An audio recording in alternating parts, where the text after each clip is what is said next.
There's no vulnerability as we updated the system. We don't have outdated operating system right now. We often hear that Linux is immune to ransomware or malicious codes, but as we have seen, running WannaCry through Wine proves that compatibility layers can be a dangerous gateway. However, the threats to Linux goes far beyond Windows ports. Native Linux malware is a reality. We have LockBit, which is specifically targets Linux servers for high-stakes ransomware, and of course XMRig, a silent miner that hijacks your CPU power for cryptocurrency. Using Linux means understanding user permission and sudo. On Linux, every file and process has permission. Learn how to understand them, and sudo, it's powerful.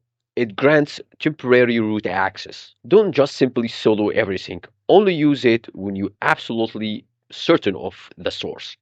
Think of sudo as giving someone the key of your entire house. Be careful who you give them to.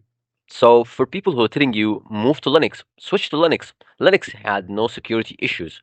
Well, the malware situation on Linux is not bad as it is on Windows Microsoft.